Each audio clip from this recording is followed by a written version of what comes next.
Hi, I'm Thomas Smart, and the second edition of my book, Serverless Beyond the Buzzword, was recently published. Now, compared to the first edition, the new book has considerably more content and delves far deeper into the different topics around serverless architecture. Now, this is a series of articles and videos where I walk through each of the new book's chapters, summarizing the content and providing some additional commentary. Chapter 6 is one of the largest chapters and covers DevOps, infrastructure as code, tools and frameworks for development, and practices that are more productive for serverless architecture. The word DevOps is simply short for development and operations. It's more appropriate to call it a cultural movement by development teams than a framework or methodology.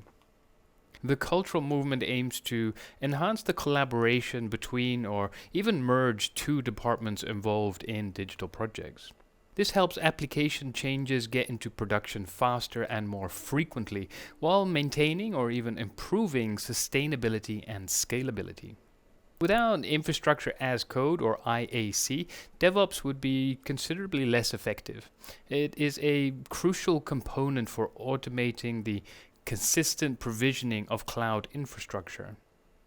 IAC templates describe the cloud services we want to provision with the configuration, permissions, and integrations.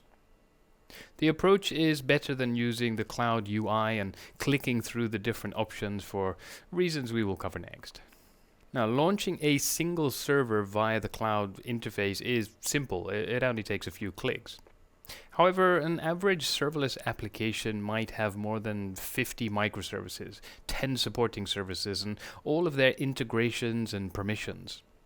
It is considerably harder and more error-prone to provision these components manually one by one via the interface.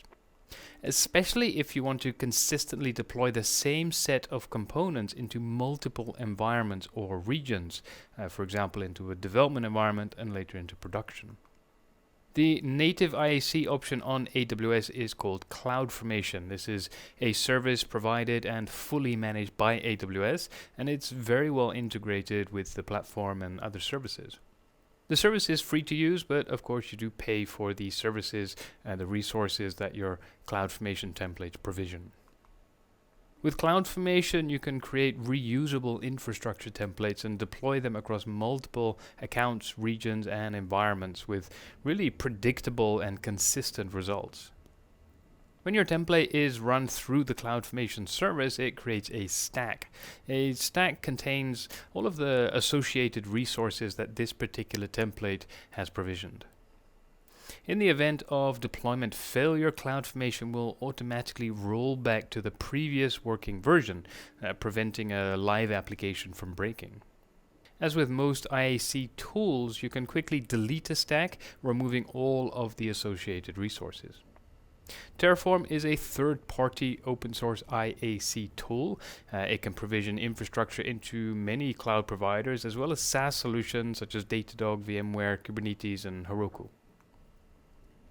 While the Terraform engine itself is cloud agnostic, an often touted benefit, the individual templates are not. Each template uses the configuration and naming conventions that the targeted cloud platform expects. This means that a template written for AWS services will need to be rewritten for resources in another cloud provider such as Google. AWS Serverless Application Model, or SAM, is an open source framework for building serverless applications on AWS. It's an abstraction of CloudFormation that makes it easier to provision specifically serverless architecture. The IAC templates can be smaller, and the framework will add the remaining details using defaults and best practices to generate the full CloudFormation template.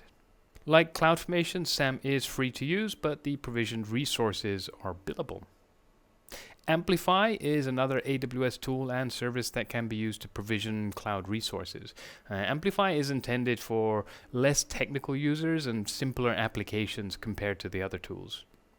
Much of the infrastructure and configuration is automated using defaults, making it really well suited for front-end and mobile developers just looking for an easy way to create a back-end for their application.